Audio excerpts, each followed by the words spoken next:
नमस्कार, मेरा नाम है सुरेंद्र कुमार और आप सभी का दक्षिणा ई क्लासरूम में एक बार पुनः बहुत बहुत स्वागत है। हम बातें कर रहे थे फ्रिक्शन की। फ्रिक्शन के 2 लेक्चर्स हो चुके थे और लास्ट टाइम हम जाते हुए कोई सवाल होमवर्क में नहीं दिया था। नहीं दिया था। हम बातें कर रहे थे रिपोज एंगल के बारे में। कौन सा एंगल? Angle of repose. तो आप हेडिंग डाल दीजिए एंगल ऑफ रिपोज और यहीं से आज का खेला शुरू करते हैं। एंगल ऑफ रिपोज या फिर repose angle. Angle of repose. Angle of repose क्या है भाई साहब? बहुत आसान है, बहुत ही आसान, मतलब बहुत ही ज्यादा आसान। वैसे तो लास्ट टाइम भी आपको समझ में आ गया होगा, लास्ट टाइम थोड़ी सी बात की थी। मान लीजिए कि ये वाला एक प्लेन है, इसके ऊपर एक ब्लॉक रखा हुआ है। मैं इस प्लेन का इंक्लिनेशन बढ़ा रहा हूं, यानी इंक्लाइन प्लेन बन गया है। थीटा 0 से बड़ा हो रहा है, लेकिन ये वाला ब्लॉक मूव नहीं कर रहा है। ये वाला ब्लॉक मूव नहीं कर रहा है। इसका मतलब mg sin थीटा इधर जो लग रहा होगा उसको कोई बैलेंस कर रहा होगा। अब आप जानते हैं कि वो कौन सा है, वो क्या है? वो स्टैटिक फ्रिक्शन है, जो कि इसके बराबर है, just equal and opposite direction में। इसलिए ये भाई साहब रुके हुए हैं। मैंने कहा एंगल बढ़ाते जाओ, बढ़ाते जाओ, बढ़ाते जाओ, बढ़ाते गए, एंगल को बढ़ाते गए। ओहो, अभी भी नहीं गिर रहा, अभी भी नहीं गिर रहा। स्लाइडिंग स्टार्ट हो गई। देखो देखो देखो देखो, जैसे ही मैं एंगल बढ़ा रहा हूं, धीरे धीरे धीरे स्लोली स्लोली स्लोली स्लोली एक पर्टिकुलर एंगल पे हो क्या रहा है, वहां पे ये स्लाइडिंग स्टार्ट हो जाती है। जिस पर्टिकुलर एंगल पे ये स्लाइडिंग स्टार्ट हुई है उसी एंगल को प्यार से बोला जाता है एंगल ऑफ रिपोज। कोई बहुत ज्यादा टफ चीज नहीं है। मान लीजिए कि अगर आप ध्यान से देखें, ऐसा देख लीजिए कि है हमारे पास इंक्लाइन प्लेन, ये वाला एंगल है अपने पास थीटा, यहाँ पे रखा हुआ है ब्लॉक जिसका है मास m और ब्लॉक और सरफेस के बीच का म्यू है म्यू।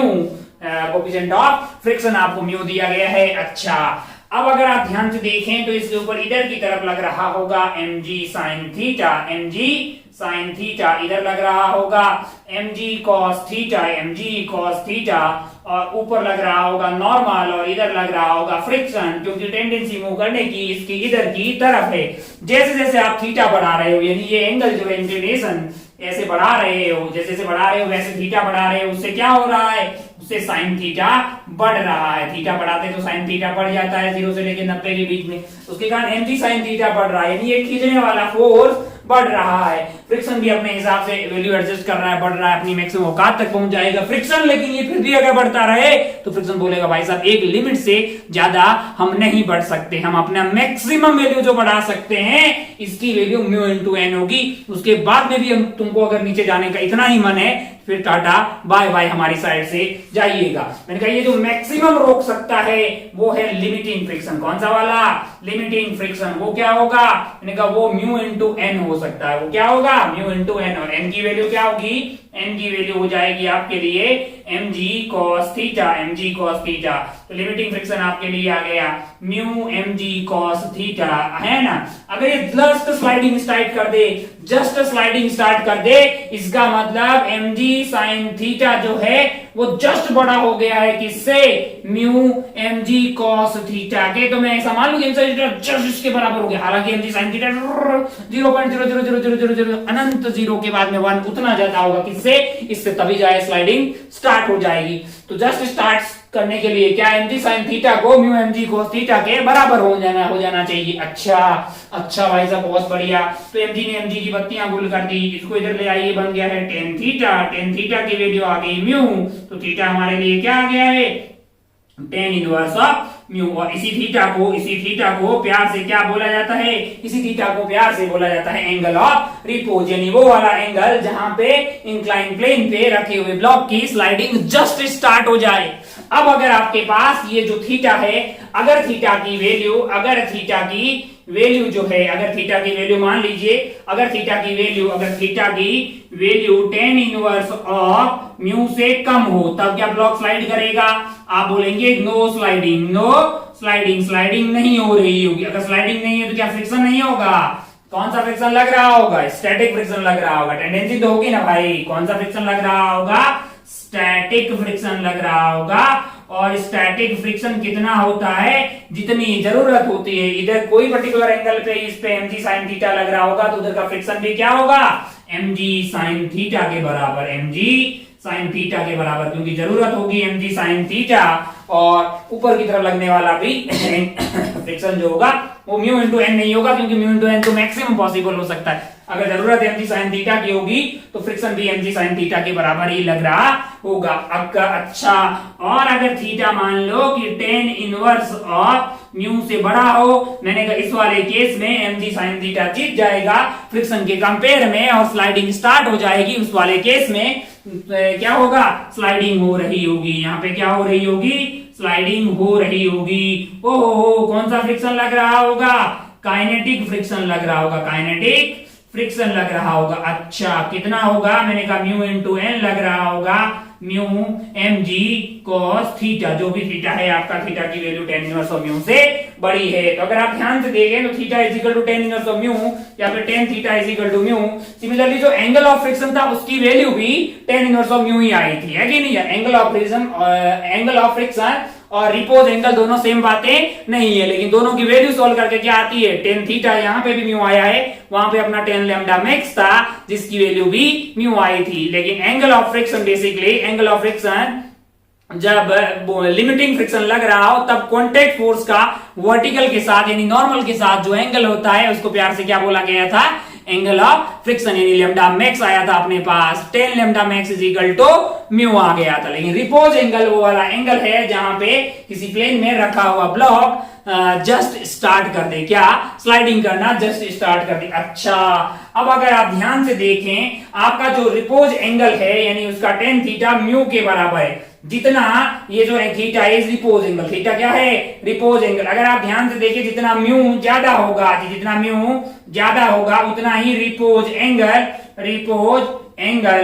एंगल जो है आपके लिए, repose angle theta, repose angle उतना बड़ा होगा। जितना ही म्यू ज्यादा होगा उतना रिपोज एंगल ज्यादा होगा।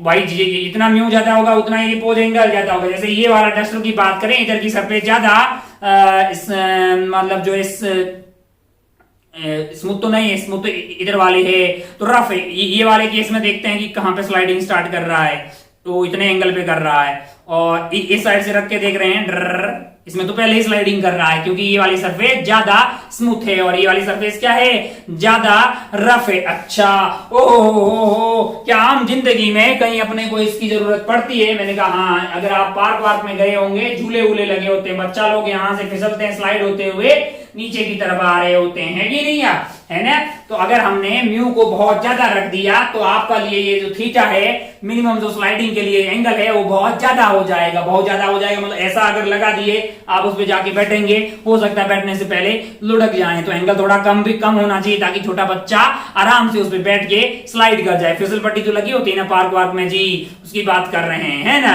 लेकिन उसके लिए थीटा को कम कैसे कर सकते हैं? थीटा को कम किया जा सकता है, बढ़िया से फिनिश किया हुआ मेटल का बना होना चाहिए, ऊपर में उसको कलर मार दीजिएगा ताकि बढ़िया जो है स्मूथनेस उस पे आ जाए। अच्छा, कई बार क्या किया जाता है, अगर आप वाटर पार्क में गए हो, वाटर पार्क पे बहुत बड़े बड़े इस तरह की फिसल पट्टी टाइप की होती है, तो वो म्यू को कम कर देते हैं। म्यू को कैसे कम कर देंगे? म्यू को कम करने का तरीका है कि वो क्या करते हैं, मतलब जो प्लास्टिक का या मेटेलिक जो बना होता है इसके ऊपर पानी चला देते हैं, यानी आप फिसल रहे होते हैं और पानी भी साथ में बह रहा होता है। उससे क्या होगा कि म्यू कम हो जाएगा। अगर म्यू कम हो जाएगा तो थीटा कम हो जाएगा, थीटा कम हो जाएगा यानी कि वो एंगल जहां पे आपका फिसलना यानी स्लाइडिंग स्टार्ट हो जाए वो कम हो जाए। कम हो जाए तो बढ़िया, ज्यादा इंक्लिनेशन नहीं होगा, कम इंक्लिनेशन पे भी आप स्लाइड कर पाएंगे, है कि नहीं। अगर आप ऐसा कर पाएंगे फिर आपको जो कम इंक्लिनेशन पे ज्यादा लंबे एरिया पे कंस्ट्रक्शन करके स्लाइड करवाया जा सकता है ना। तो अगर आप समझ गए कि प्रैक्टिकली इसका कहां यूज है, खैर उतनी कोई बड़ी चीज नहीं है। एंगल ऑफ रिपोज यानी वो एंगल जहां पे स्लाइडिंग स्टार्ट हो जाए। अच्छा, बहुत बढ़िया भाई साहब, बहुत ही खूबसूरत। ओहो मान लीजिए कि मैं आपसे एक सवाल पूछूं इस पे कि यार मेरे पास एक इंक्लाइन प्लेन है, ओहो, जिसका एंगल है थीटा, जिसका एंगल क्या है, थीटा है, और ये थीटा इंक्रीज कर रहा हूं मैं, कहां से, मैं ये इंक्रीज कर रहा हूं 0 to 90 डिग्री, कहां से, 0 से 90 डिग्री तक मैं इसको इंक्रीज कर रहा हूं। किसको? इस थीटा को 0 से लेके 90 तक लेके जा रहा हूं, है ना। आपको क्या करना है, comment on magnitude of contact force, magnitude of contact force, comment on the magnitude of contact force. मैं थीटा को 0 से लेके 90 तक इंक्रीज कर रहा हूं, यानी पहले थीटा 0 था, पहले इंक्लाइन प्लेन ऐसा था, ऐसे लेके जा रहा हूं, और इसके ऊपर क्या रखा हुआ है, एक ब्लॉक रखा हुआ है, और ये है म्यू उनके बीच का। आपको क्या करना है, इस ब्लॉक पे लगने वाले कांटेक्ट फोर्स पे कमेंट करना है ना। ऑप्शन है आपके पास, पहला है पहले बढ़ेगा देन घटेगा, है ना। बी ऑप्शन है कि पहले घटेगा देन बढ़ेगा। अच्छा, सी ऑप्शन है कि पहले कांस्टेंट रहेगा, क्या रहेगा, कांस्टेंट रहेगा देन इंक्रीजेस। डी ऑप्शन है आपके पास कि पहले कांस्टेंट रहेगा देन डिक्रीजेस, है ना। ई ऑप्शन में मान लीजिए कि पहले इंक्रीज होगा देन कांस्टेंट है। अच्छा, बहुत बढ़िया भाई साहब। एफ ऑप्शन में मान लीजिए आपको दिया हो कि पहले डिक्रीज होगा देन कांस्टेंट, है ना। तो आपको कमेंट करना है किसके बारे में, कमेंट करना है जब जैसे जैसे थीटा को मैं वेरी करवाते हुए 0 से लेके 90 तक लेके जा रहा हूं, तो इस ब्लॉक पे लगने वाले कांटेक्ट फोर्स पे के मैग्नीट्यूड पे आपको कमेंट करना है। ध्यान रहे, कांटेक्ट फोर्स होता क्या है, कांटेक्ट फोर्स होता है basically resultant of friction and normal. अगर आप भूल गए हैं तो जैसे ही आपको कांटेक्ट फोर्स बोला जाए, आपको सिर्फ नॉर्मल अकेला मन में नहीं आना चाहिए, फ्रिक्शन एंड नॉर्मल दोनों का रिजल्टेंट आपके दिल में आना चाहिए। देखिए, वीडियो को पॉज मारिए, ABCDEFGH जो भी आपका ऑप्शन आपको अच्छा लग रहा हो इसके बारे में बात करते हैं। अच्छा, बहुत बढ़िया, आप वीडियो पॉज कीजिए, अपने आंसर तक जाइए, हम आंसर के लिए कोशिश करते हैं। अब हमने बोला कि थीटा आपका कहां से कहां तक जा रहा है, 0 से 90 डिग्री तक इंक्रीज कर रहा है। कौन इंक्रीज कर रहा है, थीटा इंक्रीज कर रहा है। मैंने कहा एक थीटा ऐसा आएगा जहां पे उसकी value tan inverse of mu हो जाएगी। तो मैं दो केस लेता हूं, one is theta less than tan inverse of mu, ये एंगल रिपोज एंगल हो गया। मैंने कहा अच्छा, इससे पहले अगर थीटा की value tan inverse of mu से कम होगी तो इस वाले केस में इस पे स्टैटिक फ्रिक्शन लग रहा होगा। इधर की तरफ mg sin थीटा लग रहा होगा, तो इस पे जो फ्रिक्शन लग रहा होगा उसकी वैल्यू क्या होगी, उसकी वैल्यू जितनी जरूरत होगी उतनी होगी, ना कि क्योंकि नॉर्मल की वैल्यू mg cos थीटा के बराबर होगी। अगर ये mg cos थीटा है, नॉर्मल की वैल्यू क्या हो जाएगी, mg cos थीटा। क्या मैं यहाँ पे फ्रिक्शन को mu into mg cos theta लिखूं, या फिर mg sin थीटा खींचने वाला फोर्स है, मैं बोलूंगा फ्रिक्शन की वैल्यू mg sin थीटा के बराबर है। क्यों, क्योंकि स्टैटिक फ्रिक्शन लगता है, और static friction mu into n लगे ऐसा कोई जरूरी नहीं है, वो तो मैक्सिमम पॉसिबल वैल्यू होती है उसकी। लगता कितना है, जितनी जरूरत होती है उतना लगता है, यानी यहाँ जरूरत mg sin थीटा की है, तो फ्रिक्शन की वैल्यू हो गई mg sin थीटा। अच्छा, बहुत बढ़िया भाई साहब, बहुत ही शानदार। नॉर्मल की वैल्यू होगी mg cos थीटा। तो मेरे लिए जो कांटेक्ट फोर्स होता है वो बेसिकली होता है under root of f square plus n का स्क्वायर। अगर आप ध्यान से देखें तो आपके पास आ जाएगा फ्रिक्शन mg sin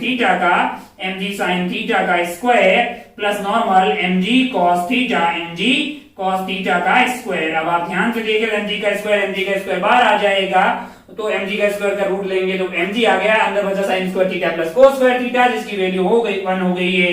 अरे ये क्या हुआ, ये तो mg आ गया है। अच्छा, अगर थीटा 0 से लेके tan इनवर्स ऑफ म्यू तक हो, थीटा 0 से लेके tan इनवर्स ऑफ म्यू यानी value of theta less than आपके लिए tan इनवर्स ऑफ म्यू हो, तब आपके पास 0 से तो बड़ा ही होगा, 0 या 0 से बड़ा रहेगा, तब आपके पास कांटेक्ट फोर्स mg और अरे mg तो कांस्टेंट है। मैंने कहा हाँ, दूसरा केस लेते हैं, ये आपका केस 1 हो गया, तब जब थीटा जो है वो tan इनवर्स म्यू से छोटा हो। मैंने कहा दूसरे केस के बारे में बात करते हैं। दूसरे में क्या होगा आपके लिए, theta tan inverse of mu से बड़ा हो। थीटा अगर tan इनवर्स ऑफ म्यू से बड़ा हो तो इस वाले केस में स्लाइडिंग हो रही होगी। अगर स्लाइडिंग हो रही होगी तो यहाँ पे भाई साहब के ऊपर इधर खींचने वाला फ्रिक्शन होगा खींचने वाला फोर्स होगा mg sin थीटा।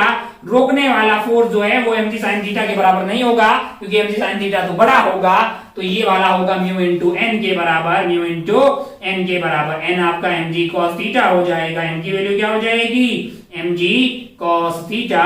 तो यहाँ पे फ्रिक्शन की वैल्यू आ गई म्यू mg cos थीटा। ओहो, कांटेक्ट फोर्स के बारे में बातें करते हैं, जो कि अंडर रूट ऑफ f का स्क्वायर प्लस नॉर्मल का स्क्वायर हो जाएगा। नॉर्मल की वैल्यू mg cos थीटा है, तो mu mg cos theta basically आपके लिए क्या हो गया है, ये आपका फ्रिक्शन हो गया है, प्लस प्लस मैंने कहा mg cos theta plus mg cos theta, इसका क्या कर दीजिए, इसका स्क्वायर कर दीजिए। अगर आप ध्यान से देखें तो mg cos थीटा यहाँ पे है, mg cos थीटा यहाँ पे है, बाहर की तरफ क्या आ जाएगा, मैंने कहा mg cos थीटा का स्क्वायर, mg cos थीटा का स्क्वायर बाहर की तरफ आ जाएगा mg cos थीटा, और अंदर अंदर की तरफ क्या रह गया, यहाँ पे 1 रह गया, 1 का स्क्वायर 1 होगा, 1 प्लस म्यू का स्क्वायर, 1 प्लस म्यू का स्क्वायर। अब आप ध्यान से देखें तो 1 प्लस म्यू का स्क्वायर कांस्टेंट है, mg कांस्टेंट है, लेकिन थीटा को जैसे जैसे आप बढ़ाएंगे, थीटा को जैसे जैसे बढ़ाएंगे cos थीटा क्या हो जाएगा, cos थीटा डिक्रीज होता है ना। अच्छा भाई, क्योंकि हमारा थीटा जो है वो 0 और 90 के बीच में ही है, थीटा को बढ़ाएंगे तो cos थीटा कम होगा, cos थीटा को कम करो, cos थीटा कम होगा तो कांटेक्ट फोर्स का मैग्नीट्यूड कम होगा। अच्छा, बहुत बढ़िया भाई साहब, बहुत ही शानदार। तो पहले कांस्टेंट रहे और फिर कम हो जाए, ऐसा कहां पे है, पहले कांस्टेंट है, ये कब तक, जब ये थीटा बढ़ता बढ़ता रिपोज एंगल तक ना चला जाए, तब तक कांटेक्ट फोर्स क्या रहेगा, mg रहेगा, तो कांस्टेंट रहेगा। फिर उसके बाद क्या हो रहा है बाबू, ये उसके बाद जो एंगल आप बढ़ा दे रहे हो तो ये mg cos theta 1 plus mu square आ रहा है, फिर आप थीटा बढ़ाइएगा तो cos थीटा कम हो जाएगा, cos थीटा कम हो जाएगा तो कांटेक्ट फोर्स जो है वो कम हो जाएगा। तो पहले कांस्टेंट और फिर डिक्रीज होता हुआ, ऐसा आपको ऑप्शन डी में दिखाई दे रहा है। पहले कांस्टेंट देन डिक्रीजेस, पहले कांस्टेंट देन डिक्रीजेस, क्योंकि थीटा बढ़ाएंगे तो cos थीटा कम हो जाएगा, cos थीटा कम हो जाएगा, तो mg cos theta into 1 minus mu square की वैल्यू कम होती हुई आपको दिखाई देगी। बहुत बढ़िया, बहुत शानदार। आगे बढ़ते हैं और बहुत सारी बातें करते हैं अपन। हेडिंग डाल दीजिए आप कुछ और, हेडिंग डाल दीजिए 2 blocks on incline plane, heading डाल दीजिए 2 ब्लॉक्स ऑन इंक्लाइन प्लेन। अभी तक एक ब्लॉक था, आइए रखते हैं 2 ब्लॉक, मजा आएगा। चलिए, बोर्ड हो गया चकाचक। आगे बढ़ते हैं, हेडिंग डाल दिए 2 blocks on incline plane, 2 blocks on incline plane, 2 blocks on inclined plane।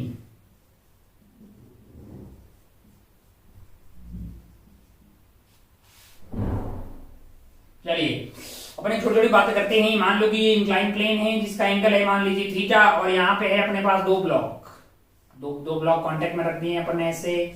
मान लीजिए कि ये m1 है और ये कौन है, ये m2 है, ओ हो, और यहाँ और सरफेस के बीच का m1 मान लीजिए आपको μ1 दिया हुआ है, कोफिशिएंट ऑफ फ्रिक्शन, और इसके और सरफेस के बीच का आपको दिया हुआ है μ2, यानी फ्रिक्शन का कोफिशिएंट पहले वाले ब्लॉक और सरफेस के बीच में है μ1 और सरफेस और दूसरे वाले ब्लॉक के बीच में है μ2। अच्छा, बहुत बढ़िया भाई साहब, बहुत ही बेहतरीन, खूबसूरत। अब अपने को अलग अलग केस लेने हैं और इसके बारे में थोड़ी सी बातें करनी है। पहला वाला केस कि μ1 और μ2 हो 0, दोनों ही क्या हो, 0 हो, मतलब सरफेस कैसी हो, स्मूथ हो। तो आप मुझे ये बताइए कि इन दोनों के बीच में क्या कोई नॉर्मल लग रहा होगा कि नहीं लग रहा होगा, और दोनों की एक्सेलरेशन क्या होगी, इन दोनों की एक्सेलरेशन इधर की तरफ क्या होगी, और उन दोनों ब्लॉक के बीच में लगने वाला नॉर्मल क्या होगा। कितना आसान है, μ1 और μ2 0 है, इसका मतलब कोई फ्रिक्शन लगने वाली नहीं है भाई साहब। इसके ऊपर इधर की तरफ लग रहा होगा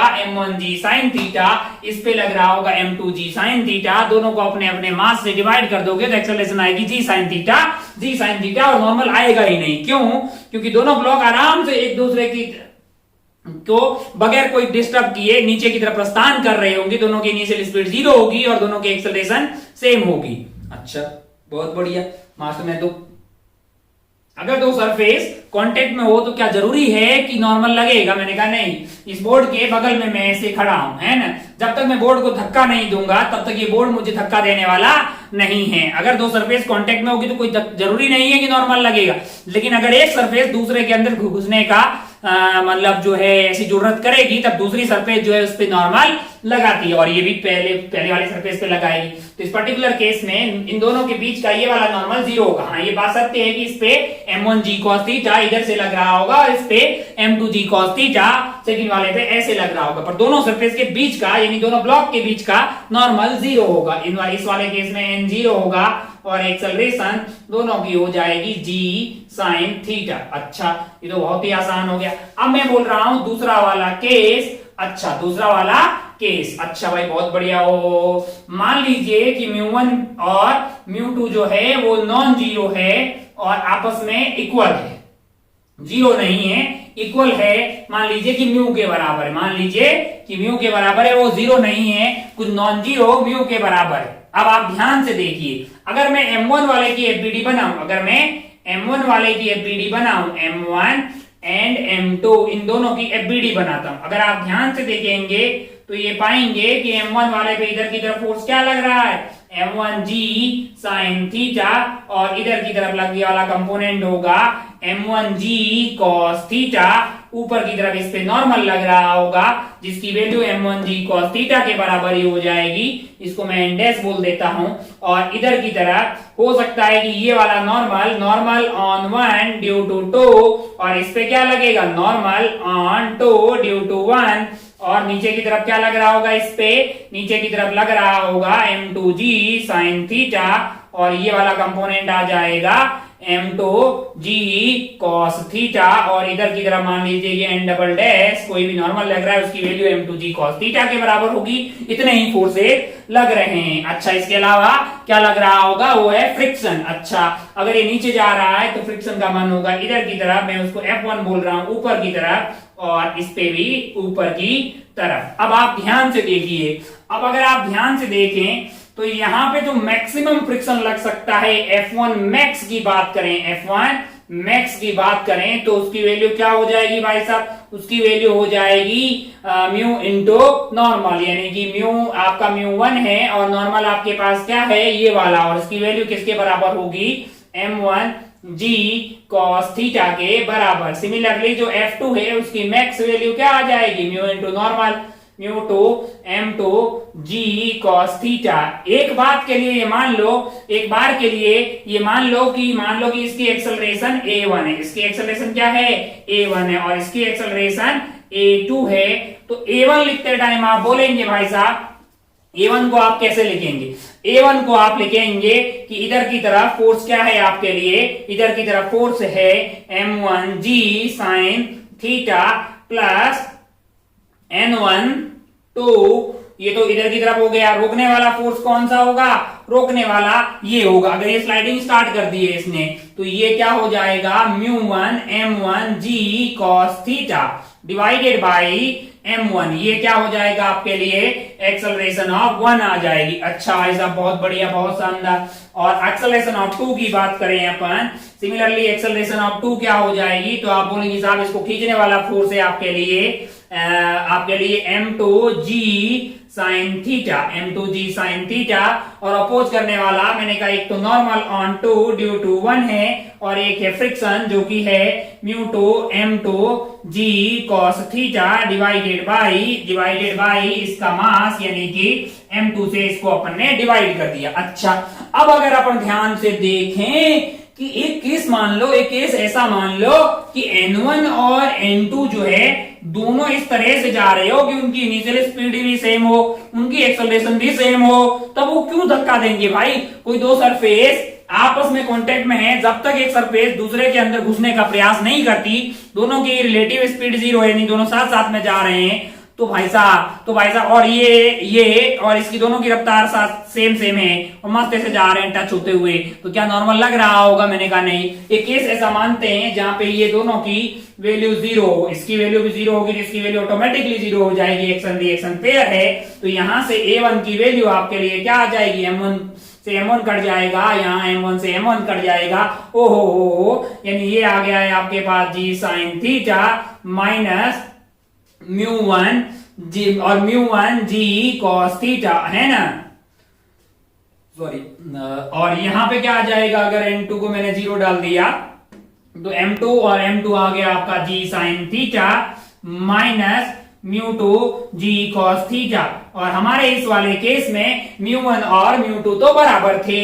अगर म्यू1 और म्यू2 बराबर थे, अगर म्यू1 और म्यू2 बराबर थे, तो यहाँ पे आपके पास A1 और A2 हो गए बराबर। A1 और A2 क्या हो गए बराबर, अगर A1 और A2 बराबर हुए और इनिशियल स्पीड तो 0 थी दोनों की, फिर नॉर्मल होगा ही क्यों? मैंने कहा यही तो बोला है हमने कि नॉर्मल नहीं है लल्ला। और इस वाले केस में जो कि पहला वाला केस क्या था? पहला वाला था कि फ्रिक्शन नहीं होगी, फ्रिक्शन होगी ही नहीं, तब नॉर्मल 0 होगा और एक्सेलरेशन g sin थीटा होगी। दूसरे वाले केस में अगर यहाँ दोनों के म्यू सेम हुए, तब इनके बीच का यानी यहाँ का ये जो नॉर्मल है, बीच का नॉर्मल क्या होगा? 0 होगा, बीच का नॉर्मल 0 होगा। और दोनों की एक्सेलरेशन सेम होगी और वो एक्सेलरेशन होगी g sin theta minus mu g cos theta, क्योंकि मास से तो डिवाइड हो गया, मास तो कट ही गया है, और म्यू जो म्यू1 और म्यू2 दोनों का सेम है, यानी वो म्यू के बराबर हो, तब इनके बीच में कोई नॉर्मल नहीं आएगा। अच्छा, बहुत बढ़िया भाई साहब, बहुत ही शानदार। अब अगर अपन ध्यान से देखें तो मैं एक और केस लेना चाह रहा हूं। कहां पे लें भाई साहब? इधर ही ले लेते हैं, वक्त मतलब जो है अपने पास जगह कहां पे है? जगह यहाँ पे है, थोड़ा सा देख लेते हैं, एडजस्ट कर लेते हैं, ताकि मैं चाहता हूं कि चीजें आपको क्लियरली सब एक साथ दिखती रह जाए। तीसरा वाला केस लेते हैं। मान लो कि भाई नॉर्मल जो है वो 0 आया, अपना ये समझ लिया। मान लो कि ऐसा हो कि ये म्यू1 और म्यू2 सेम नहीं हो, म्यू1 और म्यू2 सेम नहीं हो। मैंने कहा अच्छा ऐसा हो, कैसा हो कि A1 कहां है हमारे पास? ये है A1, ये म्यू1 की वैल्यू ज्यादा हो कंपेयर टू म्यू2। अगर म्यू1 की वैल्यू ज्यादा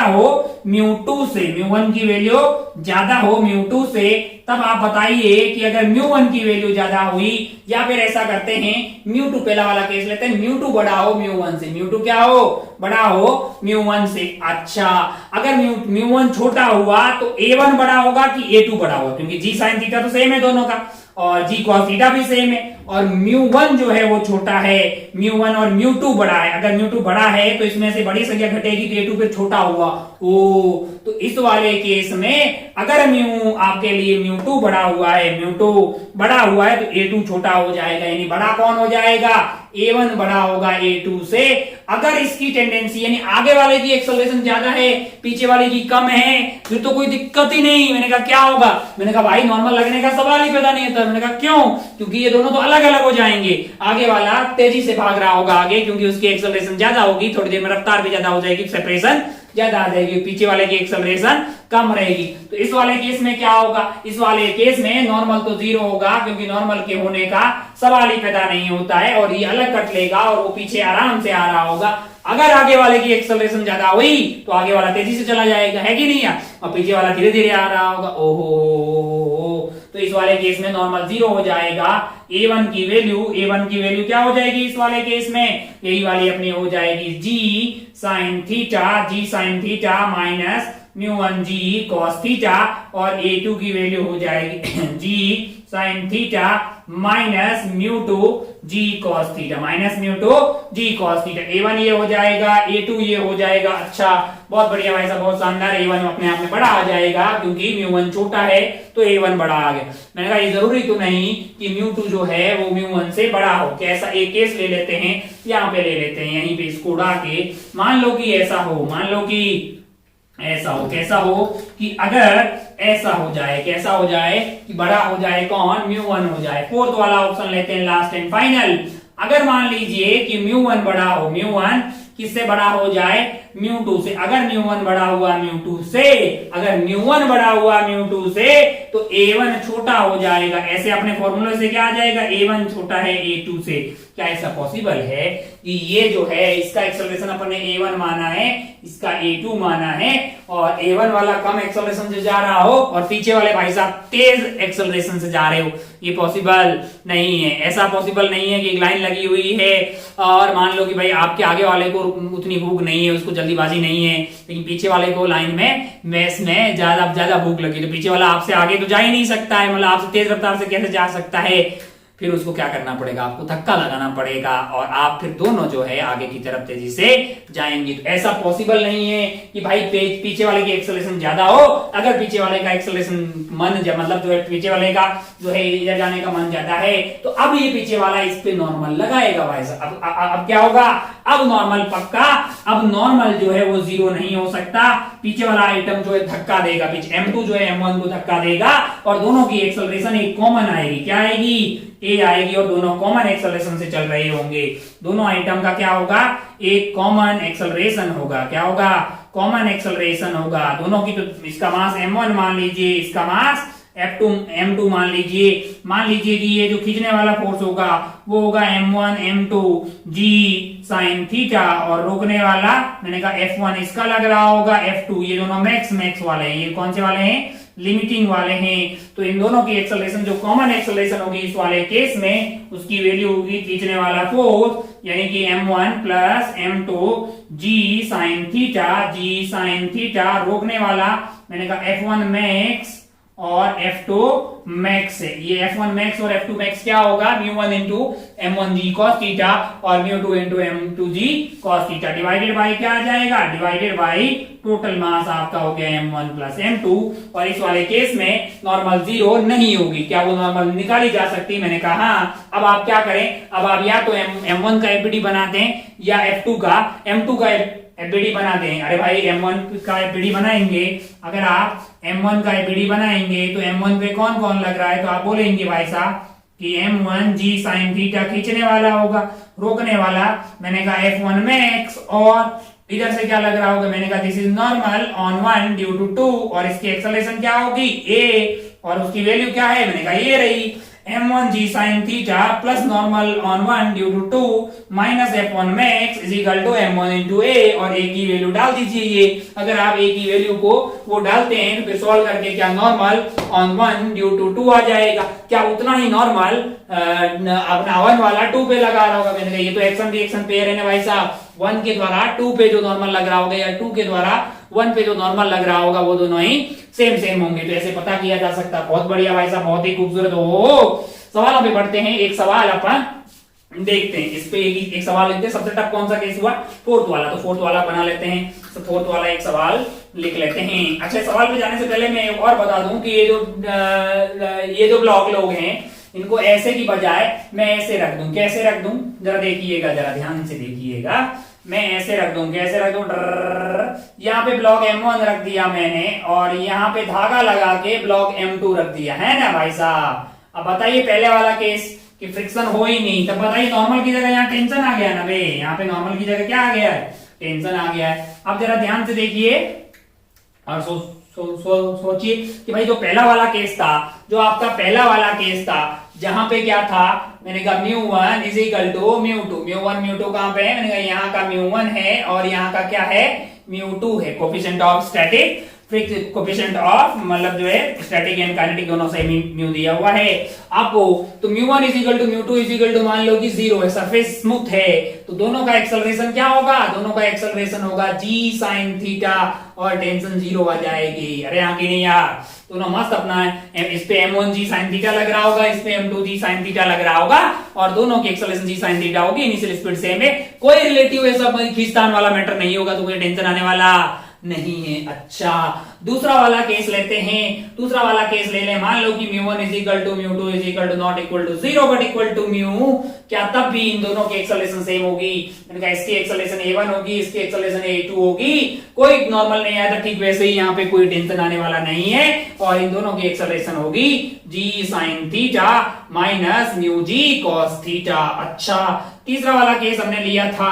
तीसरे वाले केस में वहां पे दिक्कत क्या थी? अब यहाँ पे देखिए, अब यहाँ पे अगर आप μ1 को ज्यादा रखेंगे, मान लो कि μ1 को आपने ज्यादा रख दिया तीसरे वाले केस में, और फोर्थ वाले केस में मान लो कि आपने μ2 को ज्यादा रख दिया μ1 से। μ1 को ज्यादा रखेंगे तो इसकी एक्सेलरेशन क्या होगी?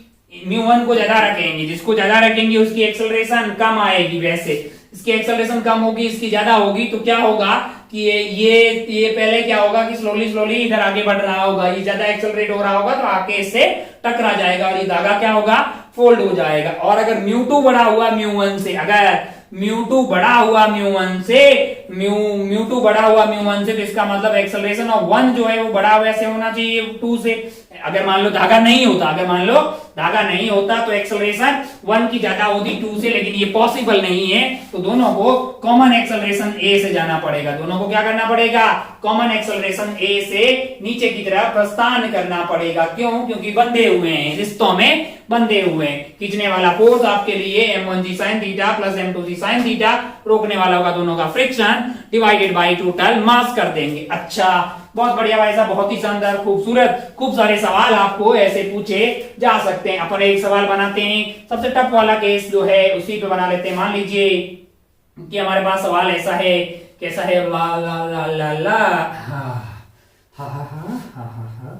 मान लीजिए कि ये वाला एंगल है 37 डिग्री, ओहो, और यहाँ पे रखा हुआ है मास, यहाँ पे फिर एक मास और रखा हुआ है। मान लीजिए कि इसका नाम अनीता नहीं, आगरा नहीं, हाँ ए है, मान लीजिए ब्लॉक का नाम ए है और ब्लॉक का नाम बी है। ओहो, मास मान लीजिए है 1 kg और ये क्या है 2 kg। अच्छा, हम चाहते हैं कि भाई दोनों के बीच में नॉर्मल वगैरह आए, नॉर्मल आए तो यहाँ का फ्रिक्शन और यहाँ का फ्रिक्शन कर देते हैं अलग अलग।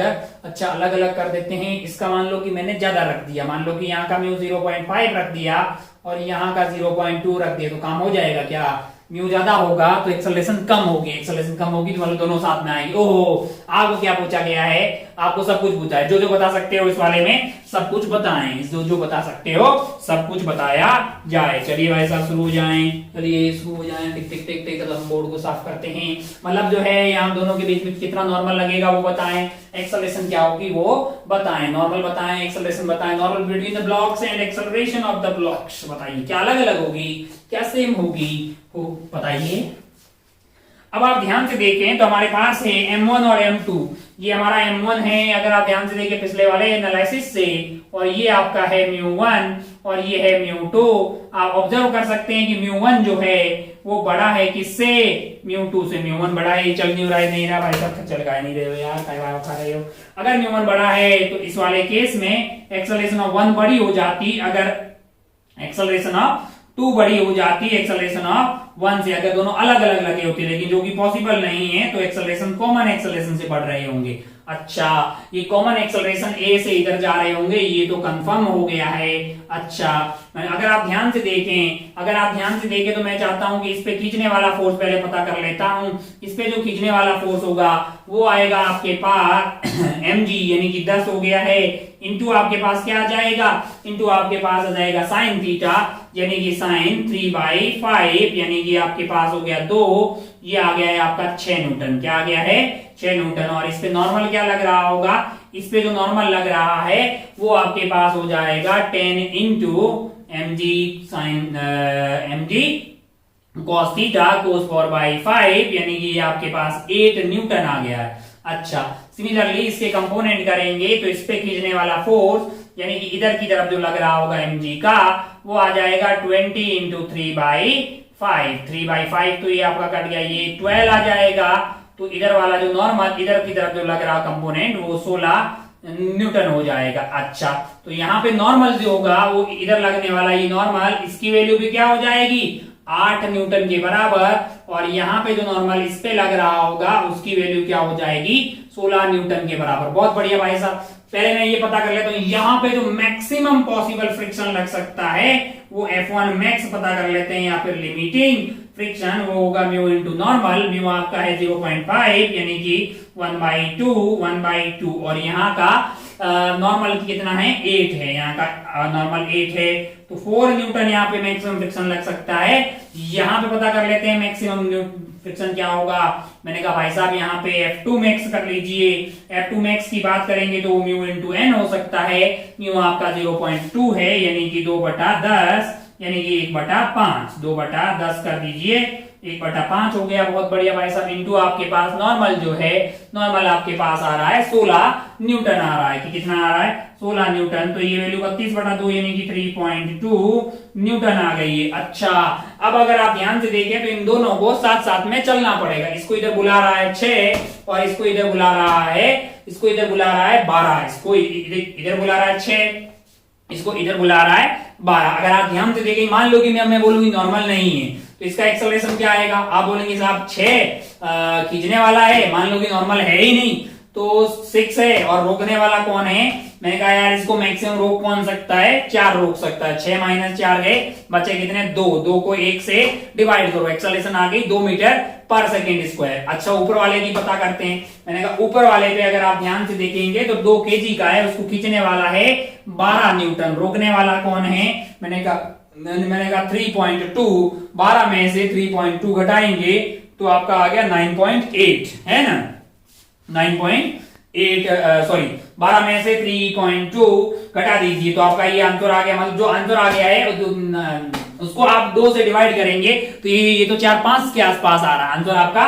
4 to 5 के बीच में आ रहा है क्या? Acceleration of B. ऐसा पॉसिबल नहीं है कि बी की एक्सेलरेशन ज्यादा हो ए से, क्योंकि बी फिर इससे टकराया हुआ है ना यार, ज्यादा एक्सेलरेशन से जा ही नहीं सकता है, इससे टकराए। इसका मतलब नॉर्मल 0 नहीं है। वो तो हम वैसे ही जानते हैं कि अगर ये म्यू बड़ा हो इसके कंपेयर में तो हमें पता है कि नॉर्मल आएगा। इसका मतलब क्या है कि दोनों का एक्सेलरेशन अलग अलग नहीं है, दोनों की एक कॉमन एक्सेलरेशन है। दोनों की जो कॉमन एक्सेलरेशन है पहले वो पता कर लेते हैं कि वो कितनी होगी। अगर आप ध्यान से देखें तो ये है 1 kg, ये है 2 kg। इन दोनों पे इधर खींचने वाला जो फोर्स है वो है आपके लिए 6 न्यूटन इस पे है और 12 न्यूटन इधर की तरफ है, यानी कि 6 + 12 जो है वो खींचने वाला फोर्स है। फ्रिक्शन इनका और इसका रोकने वाला है और कोई रोकने वाला नहीं है। फ्रिक्शन पहले वाले पे आ रहा है 4 न्यूटन और दूसरे वाले पे क्या आ रहा है? 3.2 न्यूटन। अच्छा, ऐसा दोनों अपने मैक्सिमम औकात में लग रहे हैं, है ना? फिर भी ये खींच के लेके जा रहा है और इसकी एक्सेलरेशन ए होगी। ये आपके लिए बताना कोई बहुत टफ चीज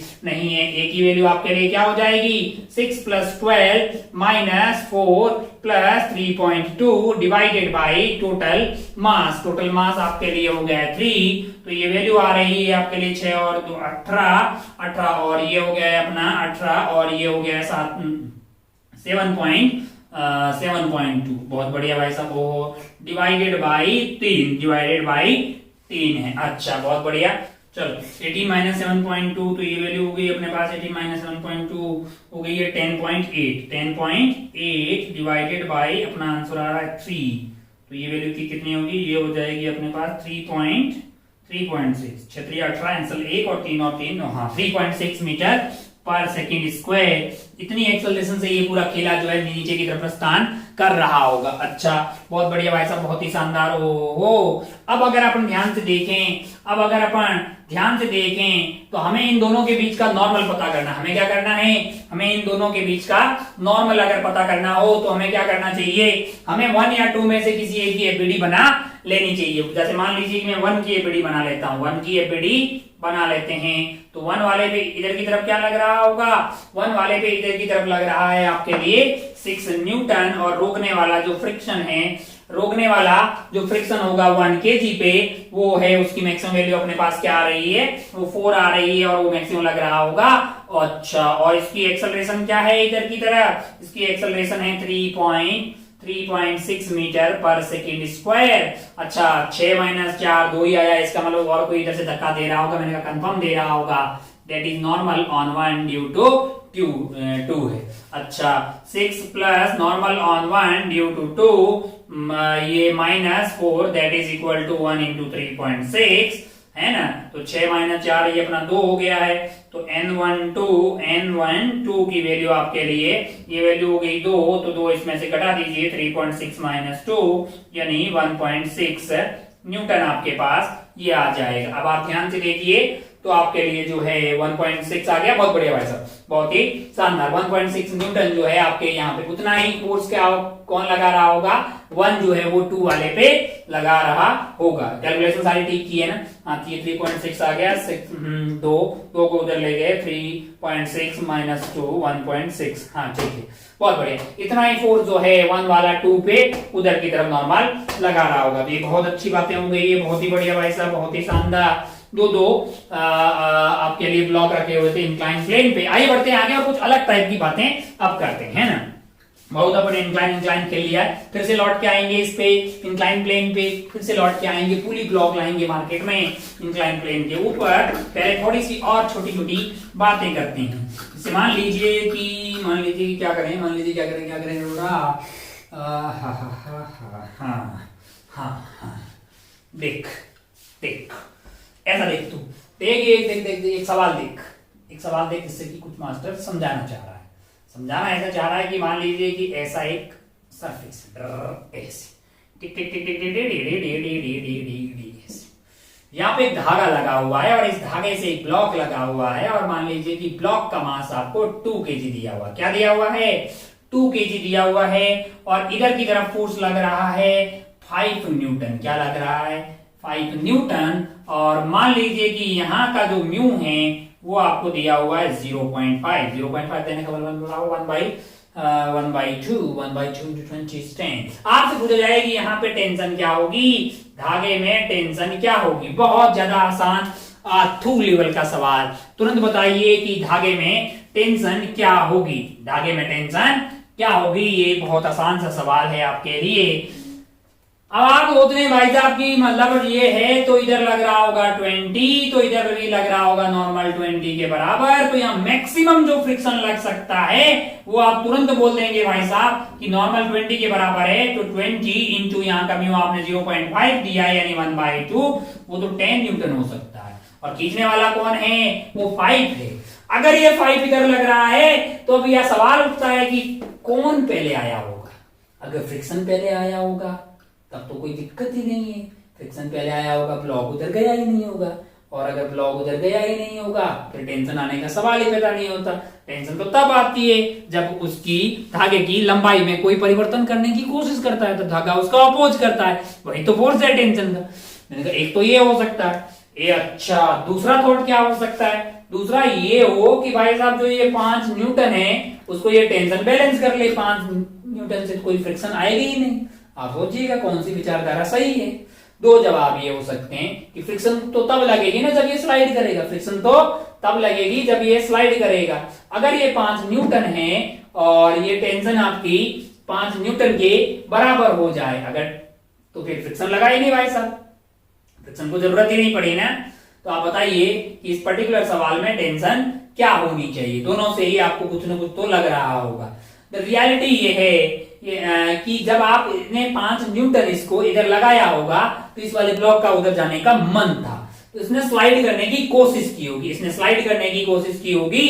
तो अब यहाँ पे 2 सवाल पैदा होते हैं कि पहले फ्रिक्शन आया कि पहले टेंशन आया। भाई साहब पहले फ्रिक्शन आता है। अब मैं ये सब बता रहा हूं, ऐसा बहुत सारे सवालों में आईआईटी ने भी पहले ये मान के बहुत बार आंसर दिया गया है, तो हमें लड़ाई करने की कोई जरूरत नहीं है। हम आपको लॉजिक बता दे रहे हैं कि जैसे ही ये वाला ब्लॉक इधर स्लाइड करने की कोशिश करेगा इसके अंदर एक टेंडेंसी आएगी। जैसे 5 इसमें लगाया तो इसके अंदर टेंडेंसी आई, और फ्रिक्शन तो टेंडेंसी का अपोज करता है, यानी फ्रिक्शन ने अपोज कर दिया। अपोज तो इनका भी मन था लेकिन इनको खबर नहीं लगी, फ्रिक्शन ने अपने लेवल पे ही पहले यही संभाल लिया कि नहीं 5 को तो हम ऐसे ही निपटा देंगे कि हमारी मैक्सिमम औकात 10 है, हम इधर लगेंगे, इसका अपोज करने के लिए हम खुद इधर लग जाएंगे 5 न्यूटन, यानी फ्रिक्शन लग रहा होगा 5 न्यूटन, है कि नहीं यार। अच्छा 5 न्यूटन फ्रिक्शन लग रहा होगा और वो क्या कर रहा होगा, इस वाले ब्लॉक को स्लाइड होने से रोक रहा है। और टेंशन इस पर्टिकुलर केस में क्या होगा, 0। टेंशन क्या हो जाएगा, 0। टेंशन बिल्कुल नहीं लग रही होगी। अच्छा मैं बोल रहा हूं तब तक नहीं लग रही होगी, मैं तो बोल रहा हूं यहां का अगर 10 न्यूटन होता, अगर ये 10 न्यूटन होता तो फ्रिक्शन अपनी वैल्यू को इधर की तरफ 10 कर लेता, टेंशन 0 होता। लेकिन अगर ये 11 न्यूटन होता तो फ्रिक्शन 10 मैक्सिमम लगा सकता है, फिर टेंशन आती 1 न्यूटन। फिर क्या आती, 1 न्यूटन। अगर ये 11 होता तो फ्रिक्शन अपना मैक्सिमम इधर लगा देता 10, बचा कुचा 1 फिर जो है इस टेंशन को लगाना पड़ता था। आप नोट बना के लिख दीजिए यहाँ पे कि पहले फ्रिक्शन आती है, जब ऐसी लड़ाई हो टेंशन और फ्रिक्शन में पहले कौन आएगा, तो आप वहां पे लिख दीजिए कि पहले फ्रिक्शन आती है। जब टेंशन और फ्रिक्शन में लड़ाई होती है कि पहले कौन आएगा, तब वहां पे फ्रिक्शन पहले आती है। चलिए आगे बढ़ते हैं, कुछ और सवाल देखते हैं जिससे ये बातें और ज्यादा क्लियर अपने को होती हुई दिखाई देगी, है ना। हमारे बहुत आसान सा है, लड़ाई से होती है ना भाई साहब की, और फ्रिक्शन आएगी कि हम सीधा टेंशन से ही बैलेंस कर लें, ऐसा नहीं है। पहले फ्रिक्शन आएगी, पहले फ्रिक्शन कोशिश करेगी कि हम रोक लेते हैं, अगर हम नहीं कर पाएंगे तो आप धागा अपना जो है टेंशन वेंशन लगा के रोकें। तो आप नोट बना के लिख लें कि जहां पे ऐसी लड़ाई हो रही हो टेंशन और फ्रिक्शन में, ये कंफ्यूजन सा हो रहा हो कि पहले टेंशन आएगा कि फ्रिक्शन अपनी आएगा, तो वहां पे फ्रिक्शन अपनी मैक्सिमम औकात या मैक्सिमम जो स्लाइडिंग का अपोज है वो पहले फ्रिक्शन करेगा, है ना, फिर उसके बाद आप धागे में टेंशन डाल सकते हैं। चलिए आगे बढ़ते हैं, तो एक आध और सवाल देखते हैं ताकि और ज्यादा चीजें क्लियर हो।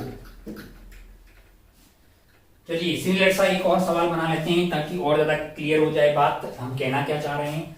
मान लीजिए कि हमारे पास ब्लॉक ए है और वो धरातल पे रखा हुआ, बहुत बढ़िया, बहुत शानदार, सरफेस पे रखा हुआ है और इसको धागे से कनेक्ट किया हमने, धागे से कनेक्ट कर दिया मान लीजिए कि ब्लॉक बी से। किससे? ब्लॉक बी से। ये कौन है? ब्लॉक ए है और ये कौन है? ब्लॉक बी है।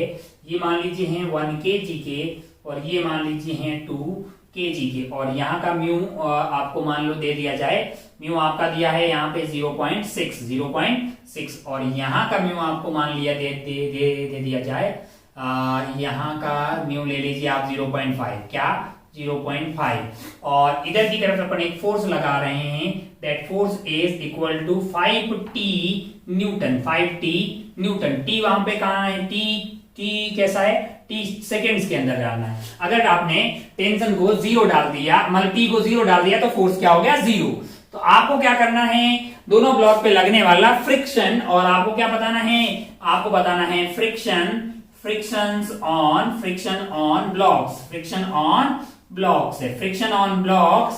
अच्छा, friction on blocks and tension in धागा, टेंशन इन स्ट्रिंग बताना है। कब कब बताना है आपको? ये आप बता दीजिए, friction on blocks and tension in the string, ये बताइए आप t इज इक्वल टू 0 पे, पहला वाला सवाल। फिर बता दीजिए सेकंड में t is equal to 1 second पे। अच्छा, सेकंड में बता दीजिए आप t is equal to 2 second पे। ओहो, थर्ड में आप बता दीजिए t इज इक्वल टू 1, 0 हो गया। 0 पे तो कुछ नहीं होगा, 0 पे तो क्या होगा भाई? 0 मत बताइए, 0 पे क्या बताओगे भाई? F0 हो गया तो फ्रिक्शन 0, टेंशन 0। इसको 1 सेकेंड कर दीजिए, इसको 2 सेकेंड कर दीजिए, इसको 3 सेकेंड कर दीजिए, इसको कितना करें? इसको कर लीजिए 4 सेकेंड, देखते हैं ना, 4 सेकेंड होगा, नहीं तो फिर 5 कर देंगे। चलिए फर्स्ट देखते हैं, t is equal to 1 second, t is equal to 1 second, t is equal to 1 second में फोर्स आपके पास हो गया 5 न्यूटन। क्या हो गया है? 5 न्यूटन। ब्लॉक बी का एपीडी बनाइए, ब्लॉक बी जिसका मास है 2 kg, और इधर की तरफ t is equal to 1 second पे, पहले की बातें कर रहे हैं, t is equal to 1 second, 1 second पे ब्लॉक बी पे, इधर की तरफ फोर्स लग रहा है 5, इधर की तरफ क्या लग रहा है? फोर्स 5। ओहो, हमने पहले पता किया कि यहाँ पे मैक्सिमम फ्रिक्शन क्या हो सकता है, तो हमें पता लगा भाई साहब कि 0.5 इंटू नॉर्मल हो जाएगा 20, यानी कि 10 न्यूटन हो सकता है। क्या हो सकता है? 10 न्यूटन हो सकता है। मैंने कहा यहाँ पे अगर आप ध्यान से देखेंगे तो एफ मैक्स की वैल्यू आपके लिए आ रही होगी 0.6 इंटू नॉर्मल है 10, यानी कि 6 न्यूटन। क्या हो सकता है? 6 न्यूटन। अच्छा, अब आप ध्यान से देखिए, इसके ऊपर लगा 5 और इधर टेंशन है, इधर फ्रिक्शन है, लड़ाई हो गई कि पहले कौन आएगा? टेंशन फ्रिक्शन जी। तो ये फ्रिक्शन के टेंशन को बोला तुम टेंशन मत लो, हम हैं, जब हम नहीं कर पाएंगे तब तुम करना। ओ 5, मैंने कहा ये तो 10 हो सकता है मैक्सिमम, ये क्या होगा? 5 लगेगा भाई, जितनी जरूरत होगी उतना लगेगा। टेंशन क्या होगी? 0। ये कौन से वाले ब्लॉक की बातें हो रही है? बी वाले की। तो ए वाले को तो घटना का पता भी नहीं लगेगा, क्योंकि इधर की टेंशन 0 है, तो इस पे लगने वाला फ्रिक्शन क्या होगा? अपने आप में 0। अच्छा, इससे फ्रिक्शन क्या लग रहा होगा? 5 इधर की तरफ। अच्छा, बहुत बढ़िया भाई साहब। बातें करते हैं t is equal to 2 second पे, t is equal to 2 second पे अगर बातें करेंगे, अब अगर आप ध्यान से देखें तो आपके लिए बी पे लगने वाला ये फोर्स जो है, ये आपका बी हो गया है, इस पे इधर लगने वाला फोर्स क्या हो गया है? 10 न्यूटन। डी को आपने 2 सेकेंड डाला तो 5 इंटू 2 हो गया 10। ओह, इधर आया टेंशन और फ्रिक्शन 2 लगने वाले हैं। जब लड़ाई होती है तो पहले बोलता फ्रिक्शन मैं लगूंगा, अगर मैं नहीं रोक पाया तब तुम लगना। ओ इसने बोला मेरी वैल्यू तो 10 हो सकती है, मैं 10 से 10 की बत्तियां गुल कर दूंगा, तुम्हें लगने की कोई जरूरत नहीं है। अगर तुम्हें लगने की कोई जरूरत नहीं है तो आप एक आईपीडी बनाएंगे, ए पे इधर की तरफ टेंशन 0 है तो फ्रिक्शन अपने आप 0 हो जाएगा, क्योंकि उसके कोई टेंडेंसी ही नहीं है। अच्छा, ये थी t is equal to 2 second पे। आइए अगला देखते हैं, t is equal to 3 second, t is equal to 3 second. 3 second पे देखिए जरा लाला, 3 सेकेंड पे क्या होगा, 3 सेकेंड पे जो B के ऊपर लगने वाला ये वाला फोर्स है ये हो जाएगा 15 न्यूटन। क्या हो जाएगा, 15 न्यूटन हो जाएगा। फ्रिक्शन और टेंशन दोनों लग रहे हैं। पहले कौन लगा, मैंने कहा पहले फ्रिक्शन लगा। कितना लगा, मैंने कहा 10 लग गया, फिर भी नहीं रुका तो टेंशन ने बोला अपन रोकेगा। अपन क्या करेगा, रोकेगा। ओहो अपन रोकेगा तो कितना लगाना पड़ेगा, मैंने कहा 5 न्यूटन लगाना पड़ेगा। कितना लगाना पड़ेगा, 5 न्यूटन लगाना पड़ेगा। अच्छा, इसी वाले केस में अगर ए वाले की एपीडी बनाएंगे तो टेंशन तो सेम है, इसके ऊपर क्या लग रही होगी, 5 लग रही होगी। फ्रिक्शन ने बोला कि हम तो 6 हैं भाई साहब, हम क्या है, हम तो 6 हैं, हम इस बात का अपोज करते हैं, यानी कि यहाँ पे हम लगेंगे 6 लगेंगे क्या, नहीं हम कितने लगेंगे, हम 5 लगेंगे। क्यों, क्योंकि हम स्टैटिक वाले हैं और हम उतने लगते हैं जितनी जरूरत होती है। मैंने कहा अच्छा, अब आप बताइए कि ये वाला जो है मतलब स्लाइडिंग कब स्टार्ट करेगा, यानी ये दोनों लोग स्लाइडिंग स्टार्ट कब करेंगे। मेरे को लगता है यहां रोकने वाला फोर्स है 10, यहां रोकने वाला है 6, यानी अगर मैं इन दोनों को सिस्टम ले लूं, क्योंकि अगर ये स्लाइड करेंगे तो इसको उधर जाना पड़ेगा और ये दोनों साथ साथ में चलेंगे और एक्सेलरेशन कॉमन होगी। क्योंकि वो एक धागे से बंधे हुए हैं। ऐसा हो ही नहीं सकता कि इसकी एक्सेलरेशन ज्यादा हो और इसकी कम हो, है ना, ऐसा पॉसिबल ही नहीं है, दोनों साथ साथ। तो अगर दोनों एक्सेलरेशन एक साथ हो तो मैं इस पूरे को सिस्टम लूं तो टेंशन हो जाएगा इंटरनल फोर्स, तो इधर की तरफ तो एक्सटर्नल लगेगा, वो है आपका 10 और ये है 6 यानी कि 16। मेरे को लगता है जब ये 16 होगा ना तब ये जस्ट स्टार्ट हो सकता है कि नहीं यार। अगर मान लो कि ये वाला फोर्स हो जाए 16 न्यूटन, ये 16 हो गया, सोच के देख, ये 16 है, टी की वैल्यू कुछ भी डाल दे, 5 टी इज इक्वल टू 16, यानी टी की वैल्यू 16/5 डाल दे।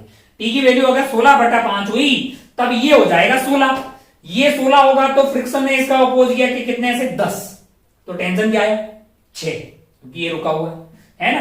अच्छा, अगर ये 6 आया, अगर आप ध्यान से देखिए इधर खींचने वाला क्या हुआ 6, रोकने वाला 6, अगर भाई साहब खींचने वाला 6 से बड़ा होगा फिर स्लाइड कर लेते हैं, है कि नहीं है। अच्छा, इसका मतलब मैक्सिमम ये 16 न्यूटन होगा, यानी कि टी की वैल्यू 16/5।